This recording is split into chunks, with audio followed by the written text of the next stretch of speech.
It was approaching 2 after midnight, and the street was eerily quiet. Mahmoud was coming back late from work, walking through the narrow alley where every lamp flickered on and off as if it were breathing. The weather was strangely cold, even though we were in the height of summer, and the air smelled of old dust and humidity.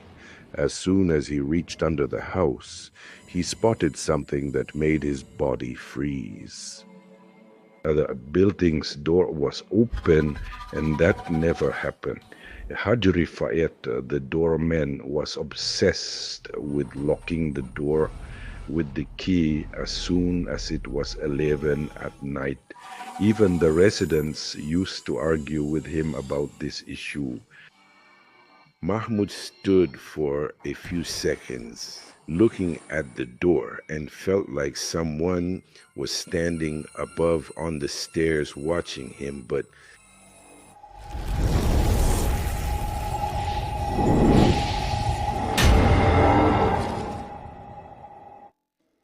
dear followers of True Horror Stories, of course, this is a new story, a true story from one of the channel's followers.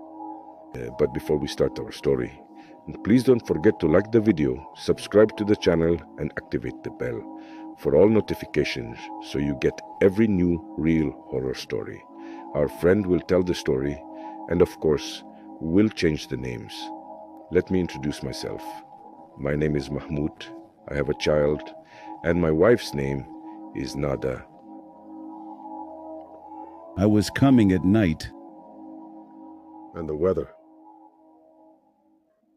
as if it was cold in a strange way, even though we are in the height of summer, and the air smells of dust, old dust, and humidity. And as soon as I reached the bottom of the house, I saw something that made my body freeze. The building's door was open, and that never happened.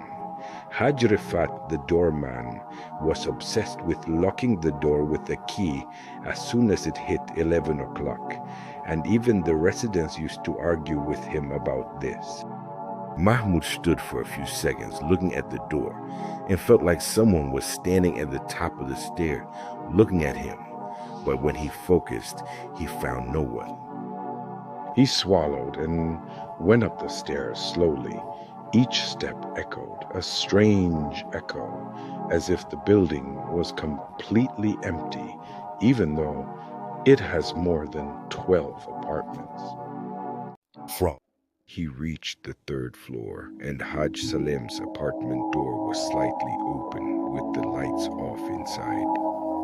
I was surprised because this man is elderly and would never leave the door open at night. He decided to close the door and suddenly heard a sound, the sound of breathing, someone breathing inside the apartment in a choppy way.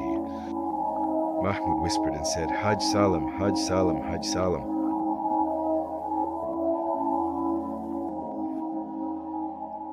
But no one replied. He cautiously peeked inside. The darkness was heavy. It startled him, but what he saw made him step back in fear. At the end of the hallway, there was a very tall person standing. His head was almost touching the ceiling. His face was hidden in the darkness, but only his right eye was visible. A wide eye, an eye open more than normal. It wasn't blinking. Mahmoud ran to his apartment, his heart about to stop. He rushed in and locked the door. Bolts. His wife called out. She came out of the room startled. What's wrong, Mahmoud? Why is your face so pale? He's trying to catch his breath. There's someone inside Haj Salim's apartment. Nabata looked at him in surprise. Haj Salim. What about Haj Salim, Mahmoud? Haj Salim died a week ago. The words hit him like ice. What? Oh, You forgot. You even forgot you attended the funeral. Mahmoud felt his leg trembling. He really forgot about it. Maybe his mind refused to remember. At that moment, he heard a sound, a single knock coming from outside. Outside the apartment door, then the sound of a bell. He dragged the lin. Shh.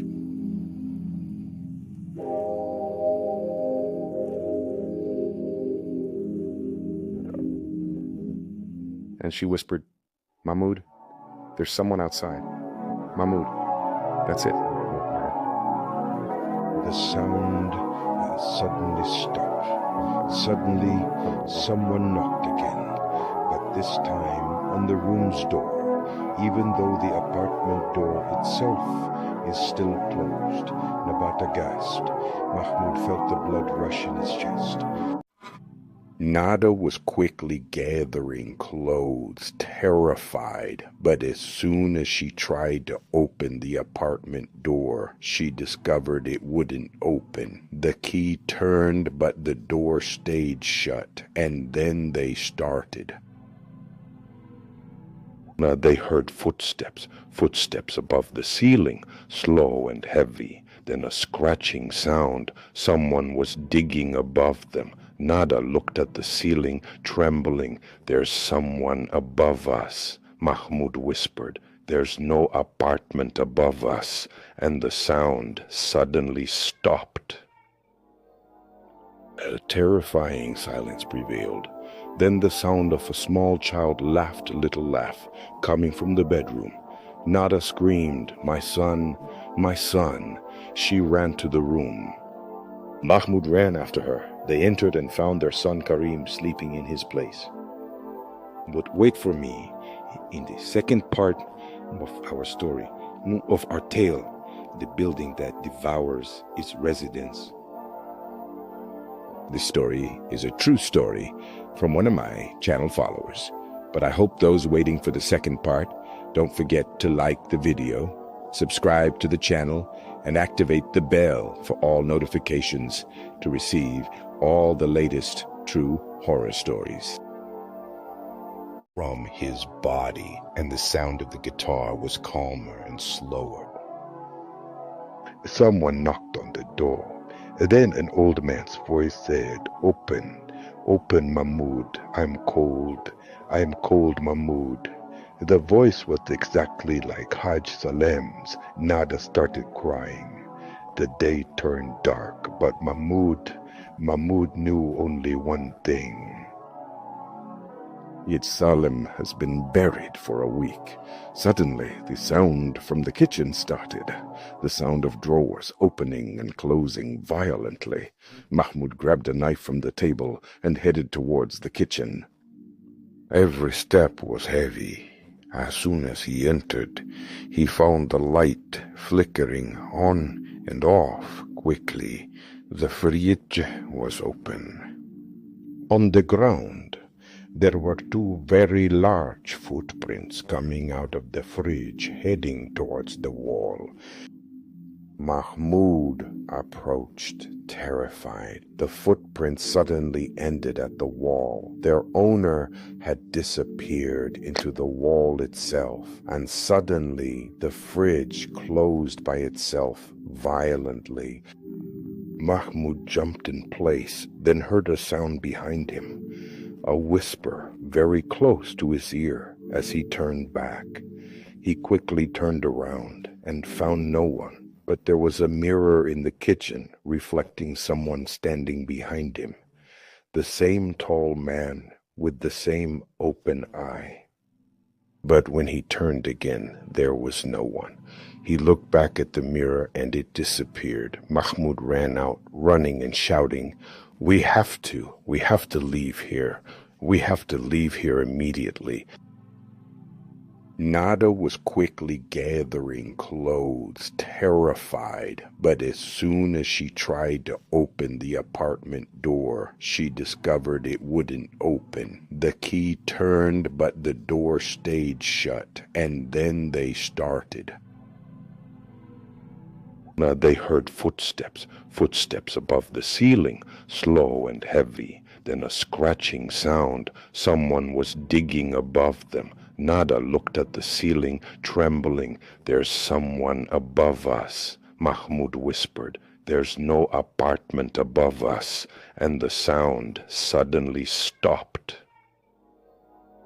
A terrifying silence prevailed.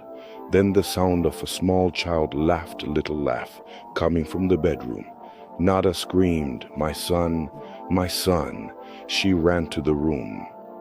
Mahmoud ran after her. They entered and found their son Karim sleeping in his place. But wait for me.